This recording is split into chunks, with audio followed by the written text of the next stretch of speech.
അടുത്തതായി നമുക്ക് സ്വാഗതം ചെയ്യാം ശ്രീ രാജീവ്.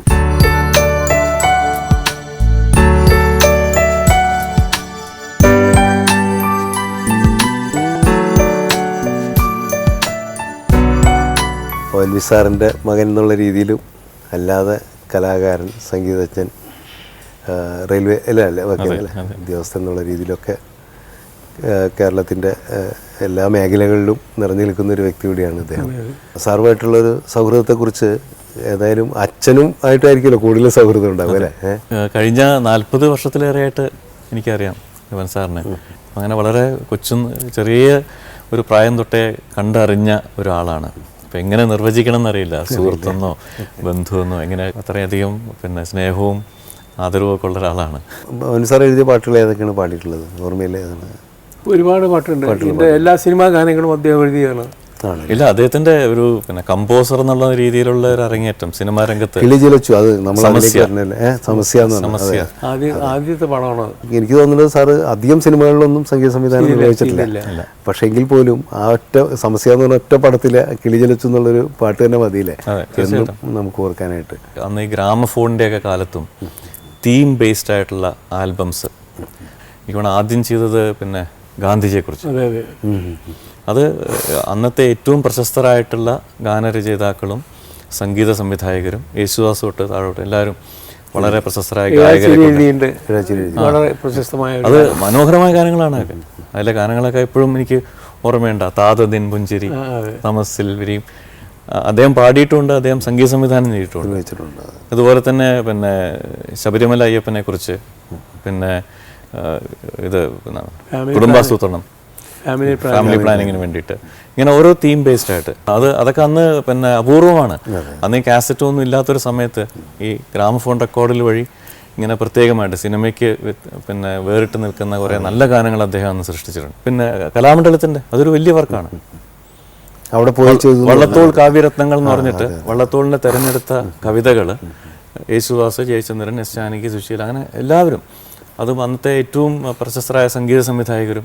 ഒരു ശരിക്കും പറഞ്ഞാൽ ഒരു നിറവ് തന്നെയാണ് അവർക്കൊക്കെ എന്ന് പറയുന്നത്. ഇപ്പോൾ കിളിജലച്ചു എന്നുള്ള ONV സാറിൻ്റെ പാട്ട് ഇപ്പോൾ ഓർമ്മയുണ്ടോ? ആ പാട്ടിൻ്റെ ഒരു 4 വരി പാടുകയാണെങ്കിൽ. കിളിച്ചിലച്ചു കിലുകിലെ കൈവള ചിരിച്ചു, കളമൊഴി നിൻ കൈയിലൊരു കുളിരും മറച്ചു, കിളിച്ചിലച്ചു. ഇത് എന്തോ ഒരു പ്രത്യേകത പാട്ടിന്റെ ഈണത്തിലും കാലത്ത് ഒരു പുതുമയായിട്ട് എൻ്റെ മനസ്സിൽ ഇപ്പോഴും ഉണ്ട്. അന്ന് കേൾക്കാത്ത ചില ടോൺസ് ഉണ്ട്, ഗിത്താറിന്റെ ടോൺസും ഒക്കെ അതിനകത്ത് പ്രയോഗിച്ചിരിക്കുന്നത് വളരെ അപൂർവമായിരുന്നു. സാർ എന്തുകൊണ്ട് സംഗീത സംവിധാനത്തിൽ തുടർന്നില്ല? ആരും വിളിച്ചില്ല. ആണോ?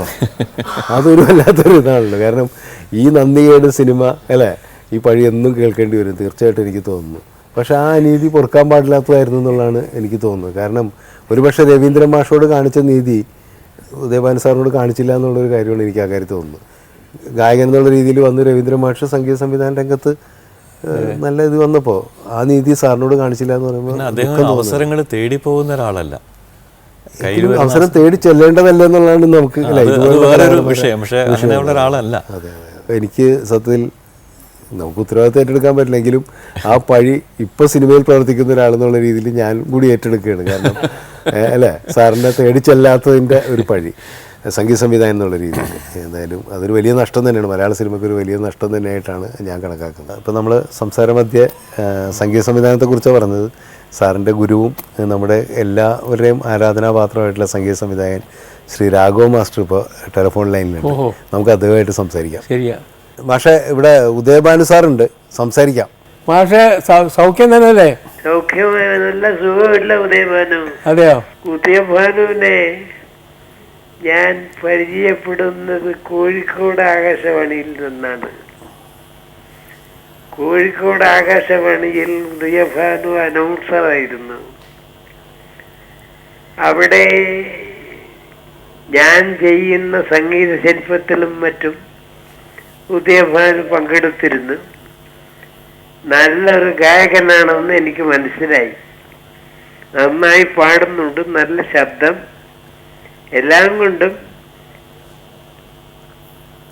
ഒരു നല്ല ഗായകനാണെന്ന് എനിക്ക് ബോധ്യമായത് കൊണ്ട് എങ്ങനെയെങ്കിലും ഉദയഭാനുവിനെ സിനിമയിലേക്ക് ഒരു പാട്ട് പാടിച്ചാൽ കൊള്ളാമെന്ന് എനിക്ക് പലപ്പോഴും ഞാൻ ആഗ്രഹിച്ചിരുന്നു. അങ്ങനെ ഇരിക്കുമ്പോഴാണ് നായര പിടിച്ച പുലിവാൽ എന്നൊരു ചിത്രത്തിന് ഞാൻ സംഗീത സംവിധാനം നിർവഹിക്കുവാൻ ഏറ്റു. അപ്പം പ്രൊഡ്യൂസറോട് ഞാൻ പറഞ്ഞു ഉദയഭാനുവിനെ പറ്റിയിട്ട് നന്നായി പാടുന്നുണ്ട്, അതുകൊണ്ട് ഉദയഭാനുവിനെ കൊണ്ട് പാടിക്കണം എന്ന് പറഞ്ഞു. അദ്ദേഹം സമ്മതിച്ചെങ്കിലും പിന്നീട് അദ്ദേഹം പറഞ്ഞു ഉദയഭാന വേണ്ട, ഞാൻ പാടിയാൽ മതിയെന്ന്.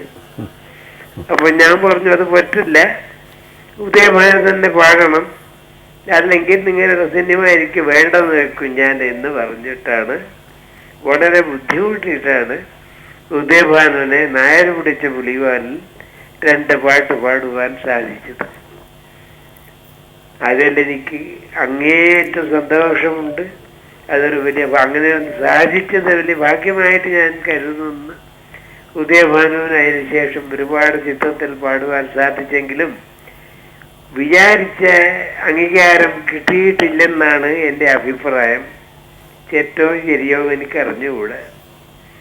ഇത്രയും പറഞ്ഞുകൊണ്ട് ഞാൻ ഇന്നത്തെ പരിപാടി എല്ലാം ഭംഗിയായി നടക്കട്ടെ എന്ന് ആശംസിച്ചുകൊണ്ട് എൻ്റെ വാക്കുകൾ നിർത്തുന്നു. എല്ലാവരോടും എൻ്റെ സ്നേഹാന്വേഷണം പറയുക.